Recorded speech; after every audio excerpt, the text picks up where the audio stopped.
Welcome to Eyes and Teeth Season 6. This season I wanted to showcase some great upcoming talent, and over the last few years I've crossed paths with some of the best in the business. They really are the future of show business and have the talent and dedication to stay no matter what. Some are just getting started, so when a pandemic closed down the world of entertainment we all know and love, I worried for fellow entertainers and producers, agents and venues, but we can't forget the young hopefuls who have just rehearsed and braced themselves for their future, which 2020 was possibly going to be a good year for their diaries. So from the world of variety, I hope you enjoy listening to these brilliant young performers who are ready and waiting to get back out there. Danny Rogers is an entertainer who does it all, and he has the natural charisma and charm you need to command an audience and become likeable, which in this business is an important factor for a true performer. Whether working with Sooty, Peter Andre, Bernie Clifton, hosting shows or performing as a singer, an impressionist, or just doing his thing in pantomime as Dandini, Idle Jack or Aladdin. And there's the musicals and the plays. Where there is a script, Danny Rogers is there. Danny has show business in his DNA, literally, and with the latest award-winning show, Been and Gone, Danny takes us behind the scenes of his life growing up with the Sunday Night at the London Palladium host and 3-2-1 game show presenter, Ted Rogers, who also happens to be his father. Danny is a natural. He loves his work, and he's put his heart into this brilliant piece of theatre, starring the Dusty Bin, and a certain red book from Ted's own This Is Your Life TV special. You can hear stories about Sooty, Richard Cadell, Bing Crosby, Danny Kaye, Perry Como, and the sad reality of losing his dad at 11 years old. I hope you enjoy getting to know a future star in the making. Welcome to Eyes and Teeth, Danny Rogers. Hello, Steve. We've hooked up really a couple of times, haven't we, over the last year or so? To do a couple We have, although not in personal, sadly, but on a remote format, shall we say? Oh, yeah, it's against the law to do it personally. So. Yeah, don't get in trouble now. It's been really great. No, thank you for joining in my bringing 3-2-1 back in a funny little format online. So no, that was brilliant. Thank you so much for being a fantastic sport in doing little spots. And I certainly loved your little Ken Dodd. That was brilliant. That was fantastic. Oh yes, so I think I showcased him on your show actually because it's a brand new character that Oh, is it? I only used it for Ken Dodd's 90th birthday on his birthday in London. So it's been sat there since then. I thought I need to start to do something with this. So I think it may make an appearance for 5 minutes in my future tours, just as a little tribute to the great man. Oh no, that'd be lovely. You know. Really nice. Yeah, but you must do keep his great legacy alive. Really, that's the main thing. Yeah, but that'd be really nice to do that. I mean, I loved it. Oh, thank you, mate. If I pay a proper tribute, it wouldn't be 5 minutes. It would be 4.5 hours, wouldn't it? Yeah, you'll be going on till the next lockdown. In fact, that'll probably be shorter, to be honest. No, I think so. But today, I'm talking to the wonderful Danny. Thank you for joining me on Eyes and Teeth. If you don't mind, I'd like to talk about your father, Ted, to begin with, because you're shaping a career of your own, and this edition is about Danny Rogers. But you have a passionate creative side in you, Danny, that you can see in your recent work, which connects you with your father in quite a big way. And I know your dad's hero was this man, so I'm wondering if you were named after Danny Kaye. Were you? Do you know? Yes. Guilty is in the name. As Dad always used to joke and say, well, what else are you going to call him? Fred? After Esther. Dad's hero to sort of getting him to show business, as you said, was Danny Kaye. He watched him at the age of 12 at the Palladium. He went to watch a film called Wonder Man, and because his school at the time they were all hot on show business, knew everything at the age of 11. So my dad was like, well, I just saw him in a film called Wonder Man. I don't know what it is. Who's in it? He's like, well, do you know, Rog? Well, that's Danny Kaye, isn't it? He was the biggest smash at the Palladium last year. So because of that, my dad was like, right, okay, well, I must go and see him. Wow. And sort of he thought, right, okay, well, I keep phoning Palladium, but nobody's answering. So I know full well that they open at 10 o'clock. So if I phone at maybe 5 to 10, maybe somebody might answer. So back in those days, it was the time where you put your pence in and you push button A. Yes. And then and then they wait for it to ring, and then thank goodness somebody then answered. So he managed to get through, but then they said they'd sold out for the entire 8 weeks. Oh, So no. I just want one ticket.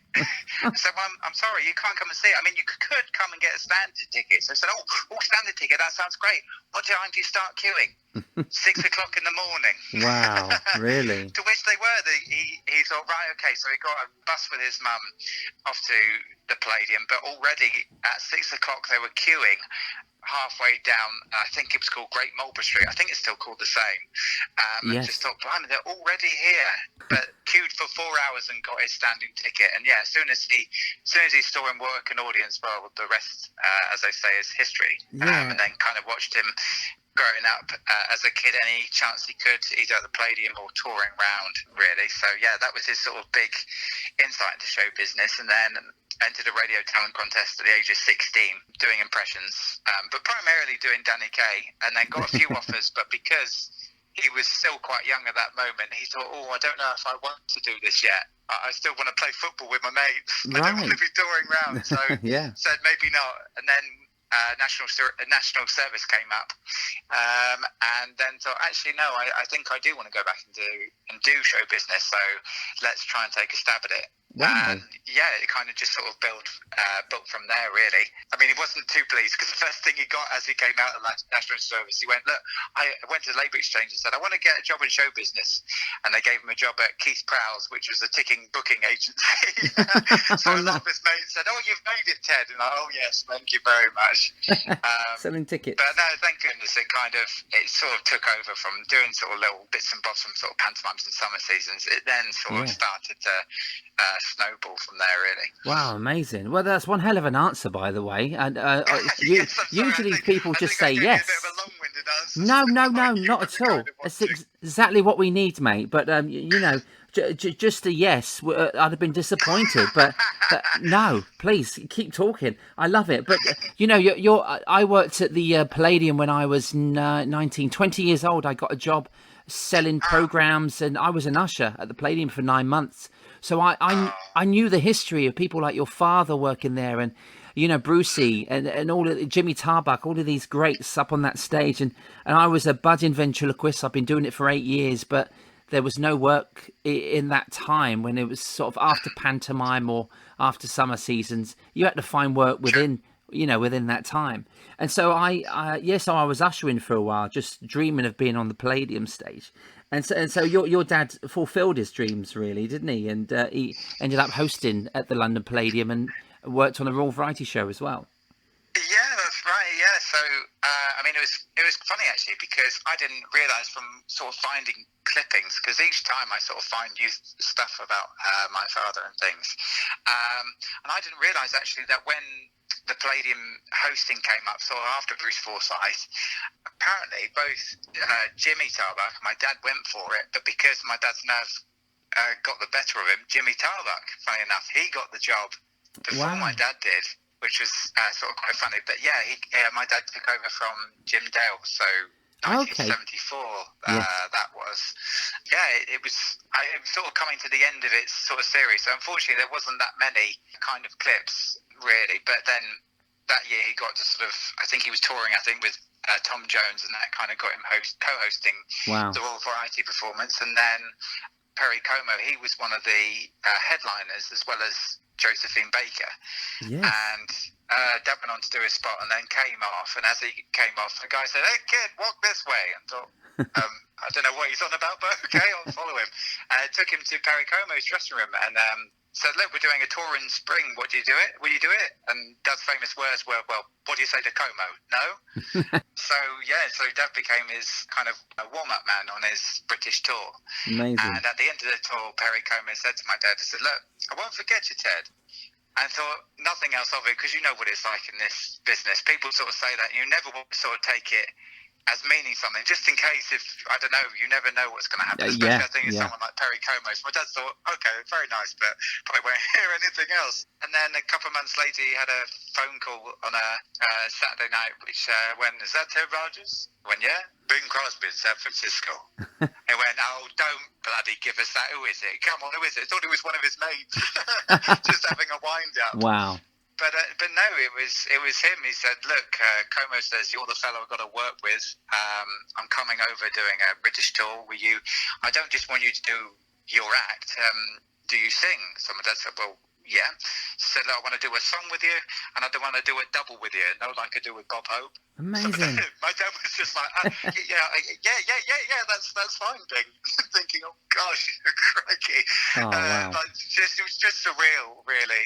And I think it's a bit, I mean, it always makes me feel a bit strange in the fact that it's somebody of that persona who's just, I don't know, phoning my dad or anything else. Normally, you think of these things that it wouldn't be that way. It's normally like, okay, this person's manager's phoned your manager. Yeah. This is what they want you to do. But to have somebody as iconic as Bing Crosby phone you from across the pond, you just, I don't know, it just seems quite surreal, really. So I kind of get why my dad probably thought somebody's having a right good wind up here. But thankfully, he didn't understand what my dad was on about, thank goodness.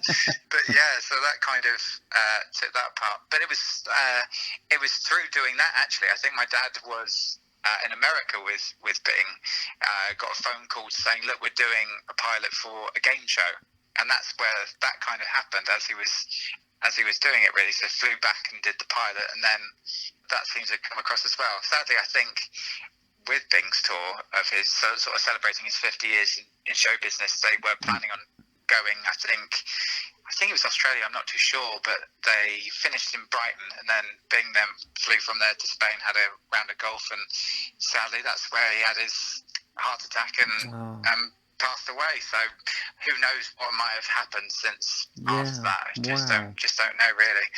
But no, just amazing. I think my dad was one of the last British entertainers to work with Bing Crosby, and it was quite funny actually because I think they did it 76 and 77, and as a gift, my dad was thinking, "Gosh, what can I get Bing Crosby as a gift?" Just like say thanks for having me.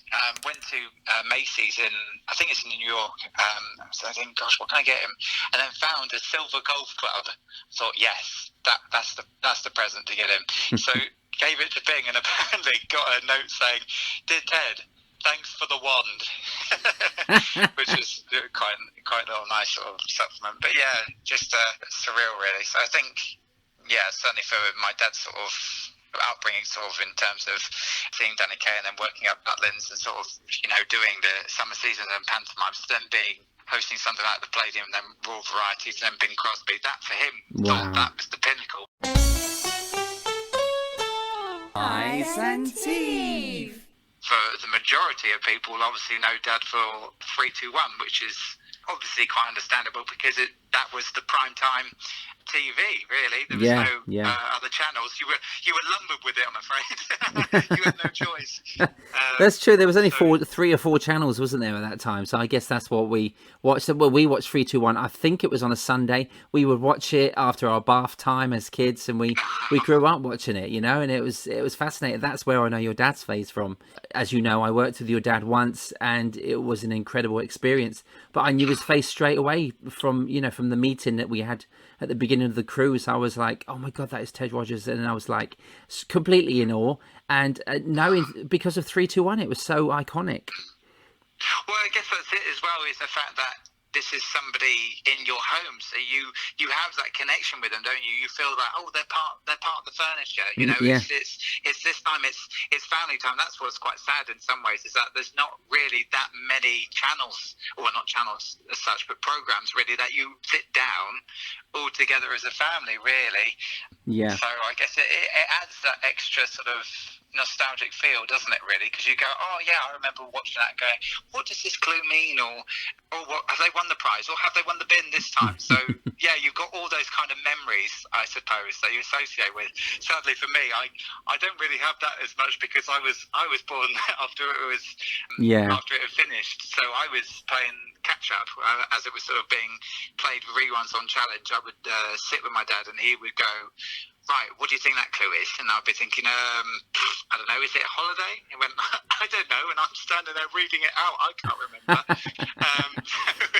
So it was quite funny. I mean, even he used to say, "I don't remember doing this episode," but obviously I did do it because I'm standing there reading out the clues.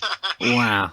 But that's brilliant. It just becomes sort of part and parcel to the job, really. But yeah, it was just kind of surreal to sort of see my dad on the screen, because you just see as their parent. You just see it as dad more than anything. Yeah, definitely. I mean, that time with 321, you get to see it, like you say, on Challenge. But I was just watching a couple of weeks ago, and now I tune in every Sunday to Talking Pictures because they show Sunday night at the Palladium. And your dad was hosting a couple of months ago, and I was like, oh my God, this is amazing. So you get to see your dad work in those shows where you never thought would see, which is amazing to see that. It must be obviously heartbreaking, really, because you want to jump in the screen and give him a hug. But your dad was just an incredible performer, and it deserved all that success. Yeah, it's really nice, and the fact that you kind of, because you don't know, like as I said, I mean, that's why the internet is kind of a beautiful thing, is the fact that these sort of clippings or videos or pictures or whatever come up, and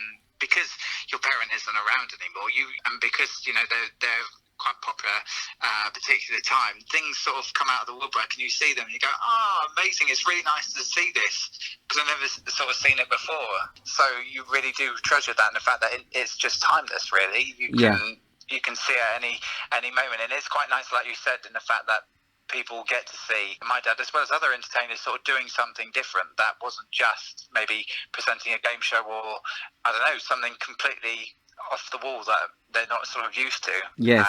It just sort of swings back and roundabouts. But yeah, it's really, really nice. It's quite funny as well, because the material, I'm like thinking, I'm getting a vague sort of understanding what happened back at this sort of time. Because Dad's material was always, like it was always quite topical. So it's so topical. Kind of getting a grips of what's going on at this time.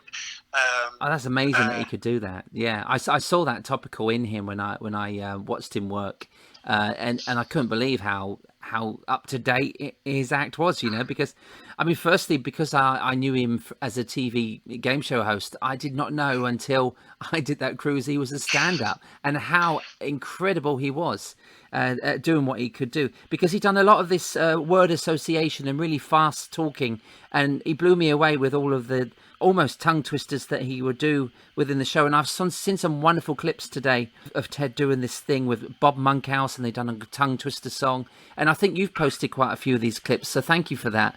It's really nice to see these clips we wouldn't have normally seen before, and your dad's act, how he structured that act, was just incredible. And for Perry to ask him to come on and do that, I've recently got into a song that I want to open my new show with when we go back to work, and it's Perry Como, Accentuate the Positive, which is such a great song. Yes. Isn't that a wonderful song? Yeah, it's brilliant. Because it's got the word positive in it, so I love the fact that, and that's what we need these days. So with your father again, he knew so many people in the business, and he worked with the greatest. Was your childhood home, was it open to dinner parties with comedians and things, or did Dad never bring his work home? Not really, no. He was very much in the fact of work is work and sort of home is home. Like, I know when Dad was he was working with, I know I'm name dropping, I'm not meaning to, but I know when he was working with Shirley Bassey, the famous story was that they were doing a tour around the UK, and one night she stopped him and she said, "Come into my dressing room." So I was like, okay. So she said to him, "Ted, where do you go every night?" He said, "Well, I go home." She said, "Why?" He said, "Well, I live there." So he had no answer back, really. But no, he kind of just saw it as the fact that, you go out, you do your hour and a quarter or whatever time you have, and once it's over, it's over. Sure. I've done my moment. I've enjoyed it. They've enjoyed it, and now I'm gonna keep work as work and home as home. So yeah, he was very much sort of a family man. I can't, off the top of my head, I can't really remember any sort of parties or anything like that at all. Yeah, that's nice to keep it separated. I think more probably happened, before I was born. I think he probably had a bit more free time, I suppose. And then we came along and we ruined it. No, I guess he was just chilling out a bit more in his more mature years. But did he take you to any? Did he take you to any of his shows at all?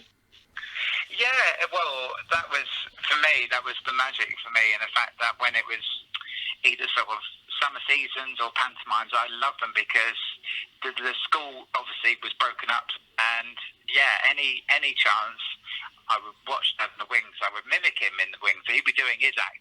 It would literally be me as like 7 or 8 or whatever, literally just doing exactly what he was doing. Wow. So no, I certainly had the bug, any opportune moment. But bless him, he was fantastic because in terms of sort of pantomimes, he would sort of say, "Oh right, well, why don't you try and see how the oven and the cooking scene blows up? Maybe you can push a button that does that, or maybe for this day you can have a look at doing the light." So bless him, like the stage crew were either really patient with me or just thought, "Oh blimey, right, fine, Ted Rogers' son will look after him." I don't know, but no, it was lovely to try and get me involved, and I never got bored. In fact, watching, I mean, I knew Dad's act backwards, forwards and frontwards and the whole show, but I never ever got bored from sitting and watching it every time. It was just magic to me, and just made me just want to get up and do it myself. So for me, it was very much the fact of, "Oh, can I go and watch it again? Can I go and do this?" And I know you do the same as well, Steve. In fact, for being the comics, you normally have the song sheet, don't you? Yes. The end of the pantomime finish. It's my favourite part. Yeah, I love that part. Which is great fun, and hilariously, myself and my sister, anytime we try to do it, we try and get up. On this one occasion, my dad was interviewing my sister and went, and obviously the audience didn't know who that my sister was my dad's daughter, so he was asking a question to her, and so, "How old are you? What's your name?" And eventually she got fed up and turned around and went, "Well, you should know, you're my father." And the whole audience erupted. Which was lovely. But no, any moment that he could try and get us involved, we would sort of jump at the chance. And it was just magic, really, just to watch Dad work, and you would see all these other sort of celebrities as well from working in sort of pantomimes and summer seasons. It was just nice to, I don't know, just get to know them, but again, not as who we know as the public, but who we know as a person. So you get to know them at a completely new level as well, which was which was nice. So you kind of come with a little family essentially for a few weeks, and then you then go off and then you work with another sort of group of people. But no, it certainly brought the show business bug to me. Certainly, to be a plumber was out the question. Oh, contributional. I'm sorry to say that your dad was a Chelsea fan. So did he pass that on to you? Did he ever take you to a match, or was it? No, we didn't. You were quite young, weren't you? We did watch quite a few games, obviously sitting down watching the TV. And my dad was very sort of super. My dad was very a right Chelsea fanatic because his dad, my granddad, he was a Chelsea fan. Okay. So they weren't glory hunters, before you ask. So they've been spoiling them, I think, when they were in Division 1 or something.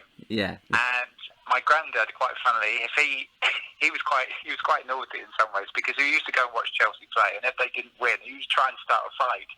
And my nan normally just used to go, "Oh, for goodness sake," just laugh at him. But no, my dad certainly tried to influence me in liking Chelsea, and I got the Chelsea strip and put my name on the back. And there was a player back then called Toy Andre Flo, who Dad thought looked like Danny Kaye. So I think he kind of thought, "Oh yes, well you can get his number," which was number 19. So it kind of became, part of Chelsea supporter. But sadly, I've kind of lost touch really now. There's so many new managers. I can't keep up anymore compared to when I was watching it. Sort of growing up, it's mad how sort of football sort of changed. But no, that was a very sort of keen fanatic. He would sit in certain chairs, and I thinking, "Oh, I can't sit in this chair. If I do, I don't think they'll win, so I'll sit in this one." And it'll be hilarious. You'll be watching it, and it would just be silence, and then all of a sudden they score a goal, and Dad would jump straight up and I go, "Yes!" "Oh, crikey, gosh, just get that living daylight out of me." But no, he certainly loved Chelsea. No holds barred on that one. And normally in his act, you kind of have a bit of banter with the audience of who's lost or not, even including Chelsea in that sort of line, really. I guess he could have had it into the act because he was always topical, like we say. So 3, 2, 1. It ran for about 10 years, didn't it, Danny? It was about 10 years. Yeah. It was a huge success. About 10 years, yeah. Yeah, and he had so many guests on as well. So I guess a lot of people became his friend when he was hosting the show, and he had some of my favourites on there, like Ray Allen. I think Keith Harris. A lot of ventriloquists done the show, and so it's nice to see some of them back when it comes on. But he was a subject before you were born, actually, on This Is Your Life, and I literally watched it a couple of hours ago. It was incredible. Yeah, Frankie Howard, John Inman, Bernie Clifton.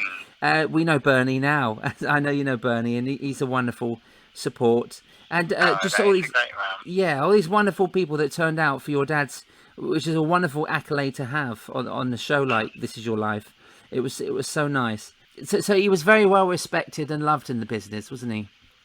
Yeah, I mean, obviously being biased, I wouldn't know any the wiser really. I mean, nobody's to do what's there. I mean, obviously people, the public, they have their own perceptions on whoever star it is. You always get that one, but no, I guess no celebrity's going to say otherwise. But no, thank goodness everybody who in the business, everybody's always like you have. You know, it's a delight to work with. He was a gentleman.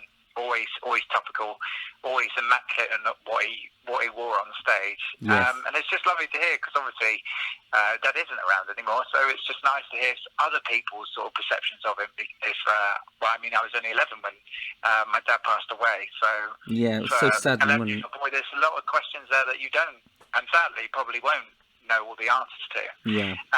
But to hear other people's stories about him, or any sort of random things that happened, it's great to know, because obviously Dad probably would have said this if he was still around. But it's lovely to hear it coming out of their mouths and how their story sort of went on, really. Yeah. Yeah, really good. Did he know of your interest in the business? Did he know that you wanted to get up there and do it? I mean, you were 10 and 11, but you were standing in the wings. Did he see that little twinkle in your eye? Yeah, I think so. Well, I know there was a competition with sort of family friends of my dad's called Pam and Rory, and they used to work in the hotel down in Torquay, and we came in and said, look, we're going to do a competition about dressing as different sort of characters. And straight away they went to me, who are you going to be? And I went, I'm going to be a mini Ted Rogers. so I literally went round the ballroom doing the 3, 2, 1 sign. So I think he knew something was going on. But but no, like Danny Kaye, because I was doing his tribute to him, he constantly in the car would be playing not CDs and showing, obviously going back in technology, but tapes back then in the car. Cassette tapes. I remember them. He used to get me to try and do it, and I used to say to him, because there was one of Danny Kaye's that was from a musical called Late in the Dark, and the song's called Tchaikovsky, where he rattled off 50 Russian composers. Wow. And he used to go, oh, Dad, I can do that. And he used to ask me and sort of test me, and then he would try and get the backing tracks and go, right, try and do this backing track, and then he would stop me and go, no, the timing's out there, try and do it again and listen to this. And then sometimes I would be singing to the CD of it, but I wouldn't. I'd be a bit conscious and say, hey, you go outside the door and you listen to me and tell me what it sounds like. So I more than certainly knew that there was a certain bug there, really. This is incredible, because it sounds like he was, for what you've ended up doing recently, Danny, it sounds like your dad was saying, learn this, you're going to need this one day. Do you know what I mean? It's like he's, I definitely feel like he's there with you when you do the show, but I think it's an early message, and I think it's a wonderful thing that he was, getting you to do the tongue twisters and things, and it may be subliminal or something, but it's a wonderful thing that you were doing that at that age.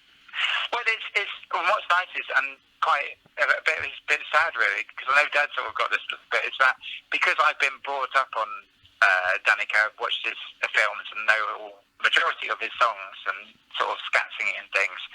If I were to say that anybody my age, they would go, Danny Kaye, who? Who do you mean? And then you kind of try and go, well, have you seen the film White Christmas? Yeah. Bing Crosby? Yeah, well, not him, but the other one. Oh, right, okay. Yeah. So a little bit, you don't know that much about him. So it's a bit of a shame that there's all this fantastic material there, but there's nowhere that you sort of see it showcased, really, because there isn't, is there? People classify it as old-fashioned. But then I go, well, look at Shakespeare. Can you call that old-fashioned? No, well, why not? That would be my argument for it anyway. Yeah, that's a good argument, that is, yeah. I mean, in 50 years' time, you'd be saying, Peter Kaye, they'd be going, who? Peter Kaye? Yes, exactly. I know it's mad, isn't it? I mean, the same with like Michael McIntyre. It's weird how time sort of move on in that sort of way, but it's all those fantastic material that's there that you kind of, that's your training ground essentially, what you're doing, and then it's how you kind of flip that. I guess that's like you said, that's how Dad sort of did it. His influence was Danny Kaye, so he thought, right, okay, well, I'll be topical on my material, and then I'll add in the kind of wordplay tongue twister. That will be my little nod to show where I've got my influence. Because, like, when he did that talent contest, I think people said, well, that's fine what you're doing, but you've got to be you. Which, I mean, you say that to anybody, it makes them feel a bit crushed, because you're just like, oh, well, it's great, why can I not do this? So just try and find their own sort of feet. And things.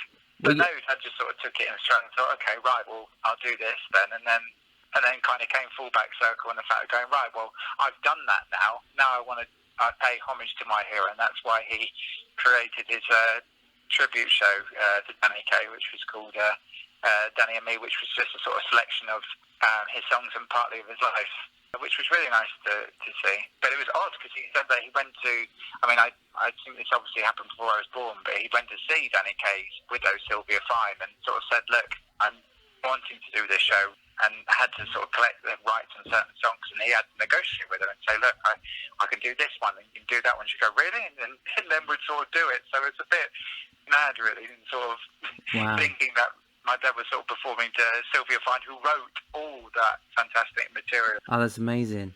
A few years down the line, you're doing the same to your hero, you know, which is so nice, because the tribute show we'll get to talk about is just such a wonderful thing. And I've only seen a trailer for it. I'll talk about that shortly, but mate, I was welling up. It's just an incredible piece what you put together.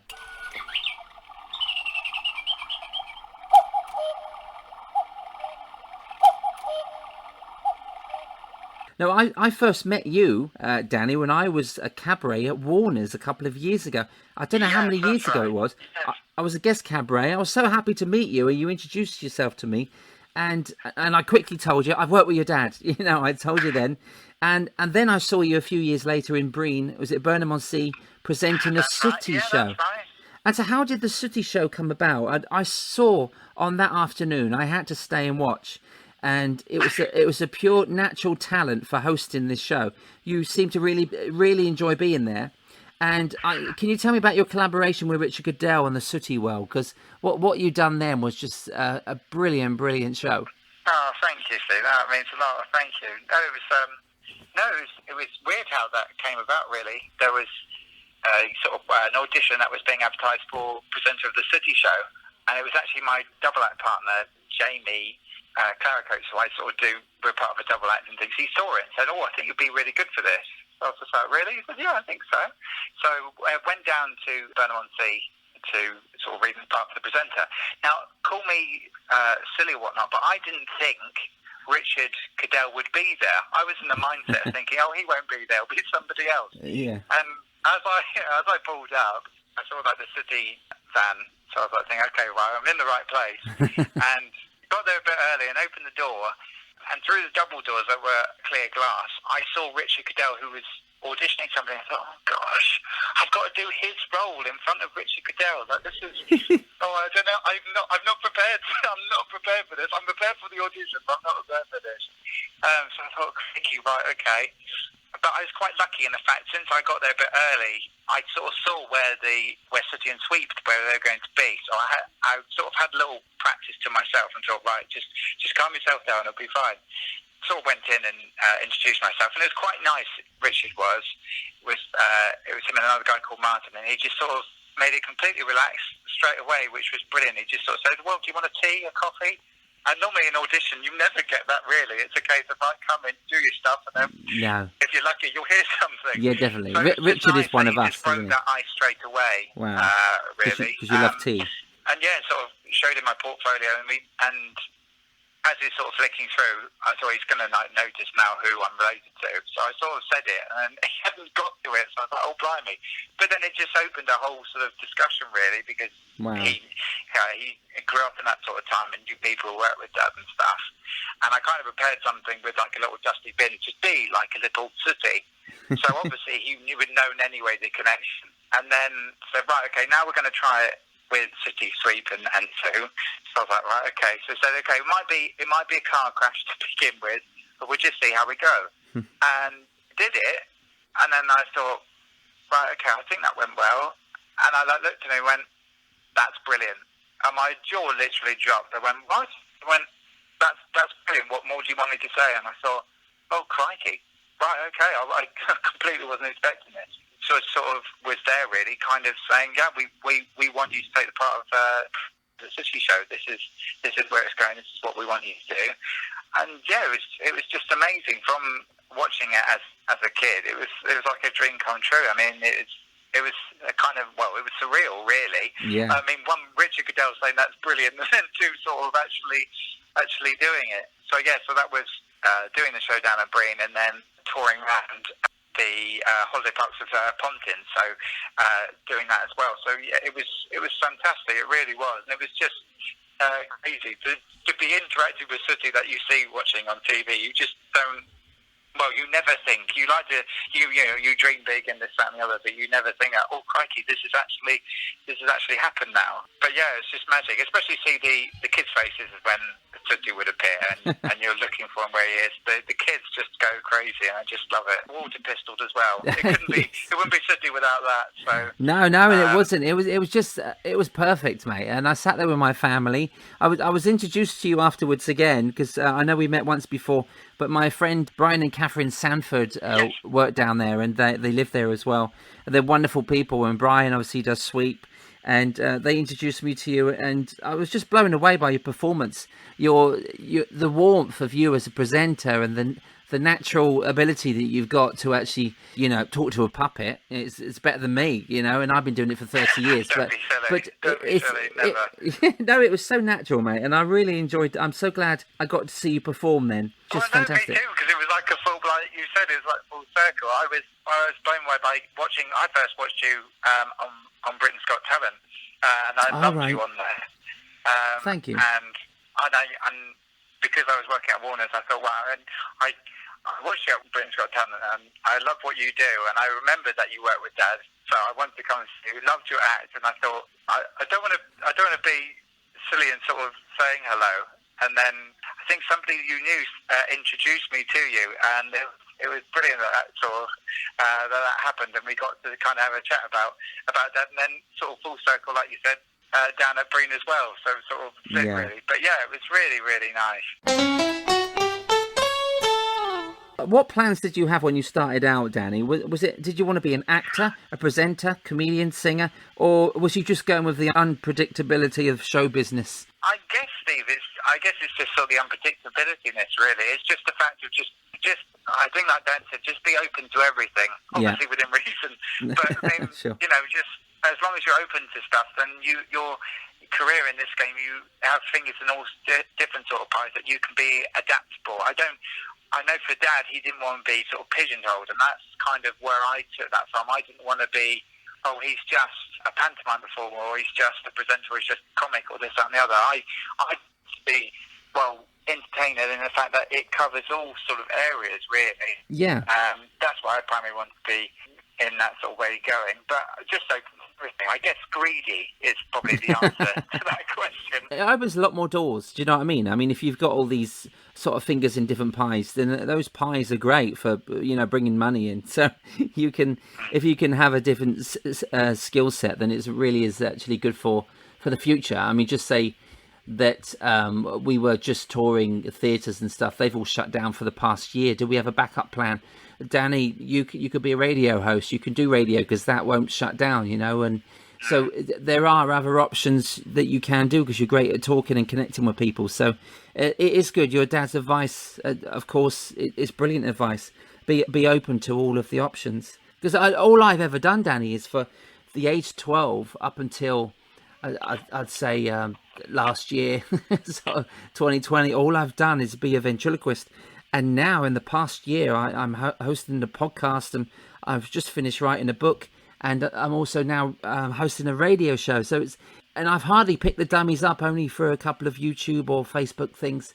But it's incredible how quick this business changes you. I mean, you can do one thing forever, but I think like you do get bored, doing that same thing over and over again. So it's quite nice to like you say, dip your finger somewhere else. That's the beauty, isn't it, with this business, is that it's never the same. I mean, it's not. I guess you could sort of say, okay, I've got the same act, but even that, it's still, every audience is different. It's never the same, and it's I think I remember Dad saying that's the beauty of the job. It changes every single day. It's never the same. And you're always trying something else, and you try and improve it. And you don't really. I mean, I guess in certain jobs you can sort of do that, but that's the beauty, isn't it? Really, is the fact that we enjoy what we do, so it doesn't change in that sort of department. It's nice as well because you meet other people along the way who then are probably doing quite similar sort of stuff to what you're doing, or you maybe go, oh, actually, I prefer doing this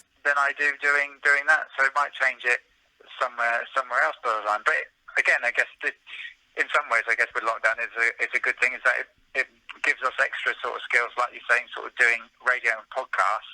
You get to find out about sort of different people, and you get to use different sort of programs and this, something other that you don't normally get to try. That I don't know. Which do you prefer doing, would you say, or do you like both the same? Do you know what? I love doing my job. I mean, for 30 years, I never ever dreamed that I would not be on a cruise ship or doing a holiday park or work in the theatre, touring with someone. And you kind of think it's always going to be there. And you kind of realise when there's a pandemic, it's not always going to be there. So do I have to find something to fall back on? Now, I've thoroughly enjoyed doing this podcast. I love researching people. I love talking to people, and I love editing our conversations. That would take me 5 hours to edit what we're doing today, and then I'll go out there. I'll post it. No, don't apologise, because it's become a passion, and this is my 60th podcast that's going out. So I've got about 120 lined up. It's become a passion. I don't know if I can choose, because I think writing my book all about ventriloquists, that has actually consumed my whole life up until last year. So I'm never going to dislike being a ventriloquist, but I would love to be a radio presenter now. I'd love to finish all these podcasts and use this experience to take me to another level of performing, which is probably going to be vocal. Maybe I always feel like I was a nervous performer as well, Danny. And if you look at my Britain's Got Talent clips, that's probably the best TV I've done, or the best opportunity I've had to showcase myself. But I was nervous as hell. I mean, you could see it in my eyes. I was obviously learning the script. Well, it didn't come across that way. I mean, I know obviously nerves for any performer, but it certainly didn't come across that way watching it. No, it was brilliant. Oh, bless you, mate. I think it was mainly down to the judges. You know, the judges do terrify you, the big red crosses above your head, but then they could ruin your career just with a click of the fingers. But I love watching you work. You're brilliant. Really, really good. Thank really you. Funny. I mean, need more ventriloquists. I don't know why there's not. No, we don't. I don't know why there's not more. It just seems I'll be out of work. I don't get it. I really don't. Because it's such a talent. It really is. I remember I did try and do it with try and see if I could do it, but I failed miserably. Tell you what, you need to. An Archie Andrews. Oh yeah, little Archie. But you need a little dusty bin, right? And then you get a little moving mouth on it. And it'll be quite easy to actually get a little moving mouth on it. It's just a little contraption, and you just work it from the inside of the bin, like a smaller version. And you could write a little good 5-minute routine with that to add in the show. And I'll happily give you some vent lessons to do that. But it's definitely a great idea, because they won't be expecting it. You know, pick up a little dusty bin, and then dusty gin. No, I said bin. Dusty gin. No, bin. You know, so I think you can start doing all the word association and get all the tongue twisters back in. Sorry, mate, I'm working overtime now. That's all you need, isn't it? No, don't be silly. Don't be silly. No, this is great. I mean, it's lovely just chatting about work, but when you can't do it, it's just nice to be back in that mindset again, isn't it? Really? Yeah, we're seeing the light at the end of the tunnel, and it kind of gives us that little hope that we will be working again soon. So yes, yeah, very much so. I did do an audition, Britain's Got Talent. Did you? To my demise for them, which I'm glad that they didn't televise, is all I can sort of say. Because yes, it is terrifying. It really is. It's scary, isn't it? What did you perform on there? Was it something that you comedy or? So because obviously with sort of starting out, I think I first of all did an audition for X Factor, and that was, I mean, I don't know, I should be saying, but it was crazy in the fact that X Factor, I think there was 4 days in London, and the first audition was at the O2, and the O2's packed with auditionees and their families. Wow. And they take you down. So Demo Leary does the whole Welcome to London, and then they took you down section by section. So we got there, I think it was about 6 o'clock in the morning, and we didn't leave, I think, till about 8 o'clock at night. It's grueling, isn't it? It tires you just out. To wait for a yes or no, that's all it was for. Really? I mean, I got a yes, but then it was the next one, I think it was 2 weeks later at the Emirates, and that, I think, was the executive producers, I think it was, or something, and that was a sort of quick in and out, no thanks. And then I think after that you had another 2 or 3 auditions before you even get into the live auditions with Simon. So now I can kind of get why people got annoyed if they said they were good or not. I don't know. But for Britain's Got Talent, that seems a completely different ballgame. That to me was, I kind of did singing and impressions. I think it was about a month later. They said, "Oh yeah, we really like you. We want you to do the live auditions at the Hammersmith Apollo, which seats 3,500 people." So wow. Okay. Deep end. What do you want me to do? Well, we really like your Michael McIntyre impression, and that was where Michael McIntyre was one of the judges. So they really wanted me to do that. So I was like, okay. Brilliant. Do you want singing as well? I said, no, just that. But yeah, I didn't get any buzzers, thank goodness, and I did the Michael McIntyre skip, and the whole audience erupted. So I thought, oh, good, okay, I'm on to a winner here, hopefully. But it wasn't the best sort of thing. But I didn't really do it in some ways to win a talent contest, if anything, which was the wrong thing to think about. I just sort of did it as a kind of showcase to go, right, is what I'm starting to do, is this actually working, or is this, I don't know, completely wrong? Yeah. It was mainly just to get some feedback. But well, that's what you get from the audience. Came off, I then had to talk to Stephen Mulhern from Britain's Got More Talent, and I had to do my interview with him about how I felt going on stage, and then how I felt coming off stage. So it was all the sort of glitz and glamour of how TV's kind of manipulated. Yeah, behind the scenes. Ice and Teeth. You found a passion at the moment now, this passion that I'm dying to see it, and I'm so sorry I've not got around to seeing it just yet, but Been and Gone has become a passion of yours, and it's just brilliant when you put this tribute together about your father. So is it, for my listeners out there, Danny, is it autobiographical? Is it a bit of a game show, stand-up? How did it come about? Yeah, it's kind of a bit of both, really. It's kind of a bit of my dad's sort of career.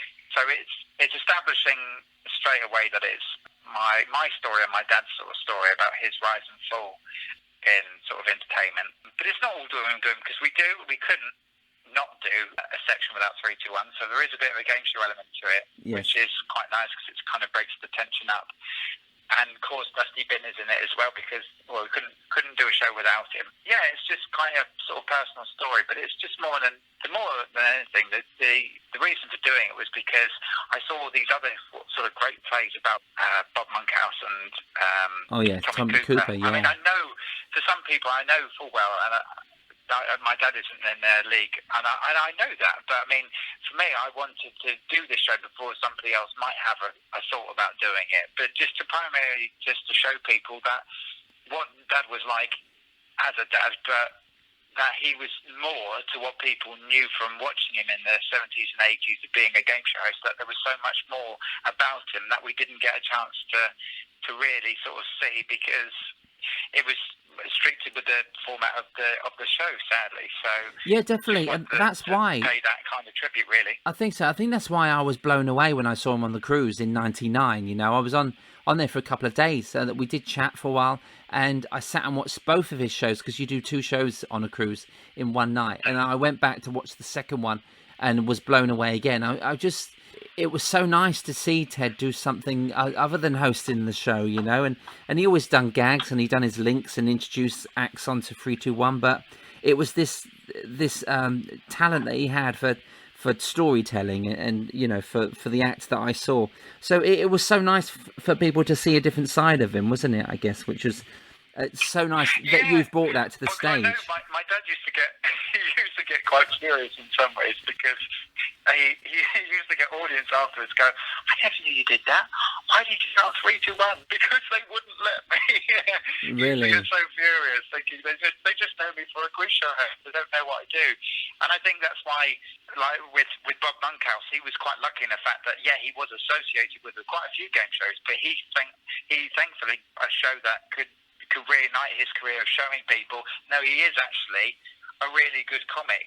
Game show host is just the second thing, but that's primarily his thing. I mean, again, with Brucey, he was a brilliant entertainer, but some people assumed him as a game show host. Yeah. Obviously the typical thing, wasn't it, really? But yeah, sadly, Dad came into that kind of bracket and didn't really get the chance to show off his talents because there was only this sort of guest appearance where that wasn't obviously a routine or primetime slot as 3-2-1's not, 17 million or whoever are watching it at a particular time to know more about my dad, really. So there's been this flourish of tributes to people like Bob Monkhouse and Les Dawson on Channel 5, and it wouldn't be a bad idea pitching your father's clips and stuff, because some of the clips that you've put on with This Is Your Life, him singing with Bob Monkhouse and singing with Bing, there's so many clips of your father that does show his talent that you could make a lovely hour documentary on,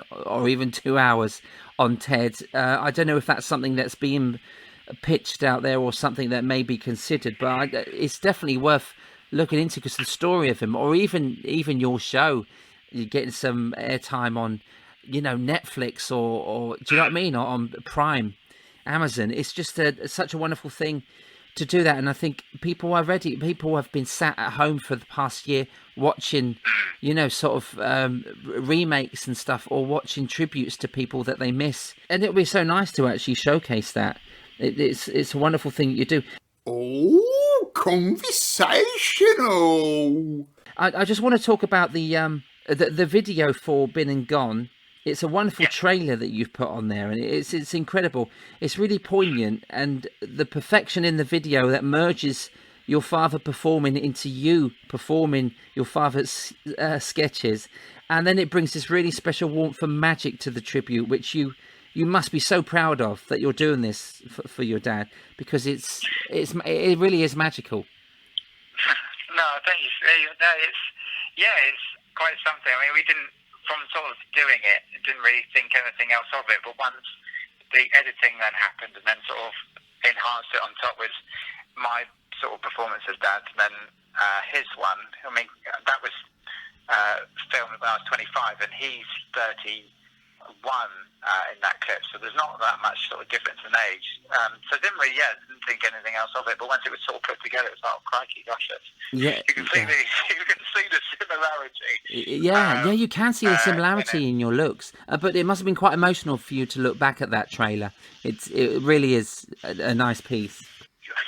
You think, oh, I'm so close to him, but I'm not at the same time. Yeah.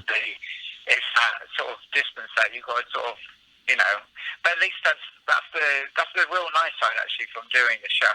It's because afterwards I get the people who, because that's the thing, I know some people might go, oh, well, I have to watch it.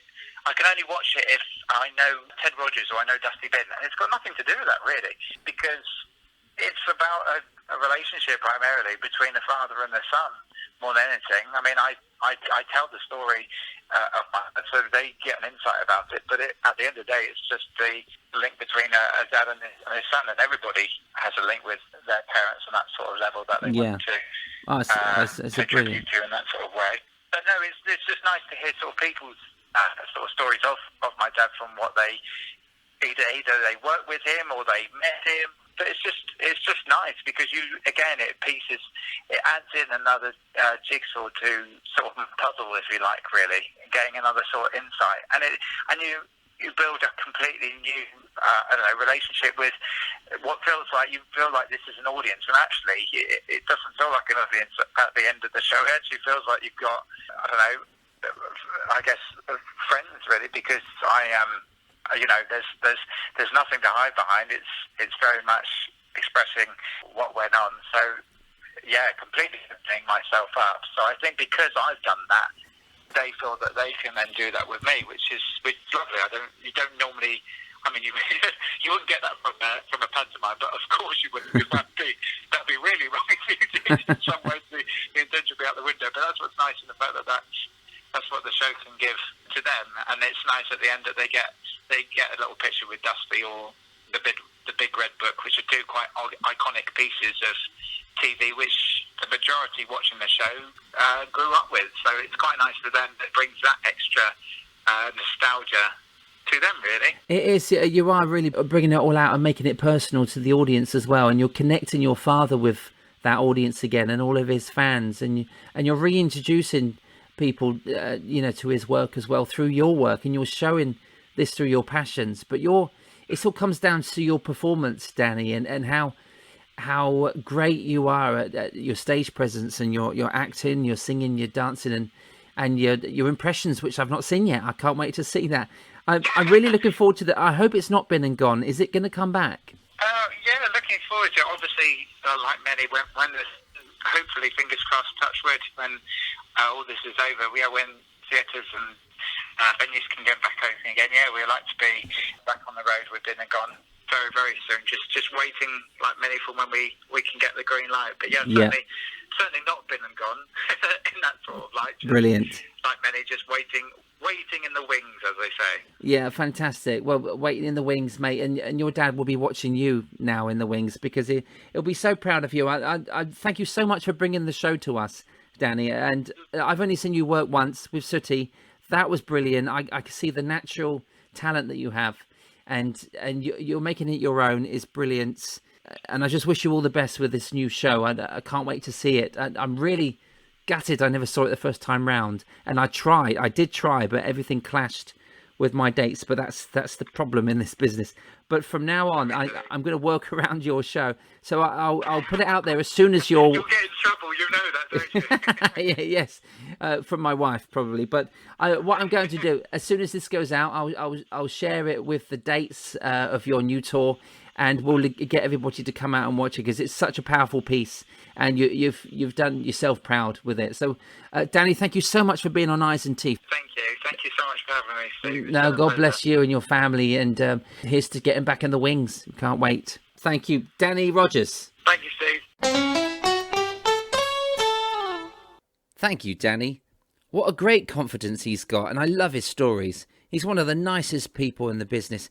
To see more of Danny, you can find him on Facebook as Danny Rogers, or Twitter at DannyRogers9. Today's comedy quote comes from Danny Kaye. I wasn't born a fool. It took work to get that way. And here's another. Life is a great big canvas, and you should throw all the paint you can on it. Eyes and Teeth is written, produced and hosted by Steve Hewlett. Vocals by Lola, Nina and Larissa Hewlett. Additional vocals by Rich T. Eyes and Teeth jingles and theme music are produced and performed by Kevin Dean. Join me next time on Eyes and Teeth, The Future Stars, when I talk to the wonderful talents of Lucy Rollison.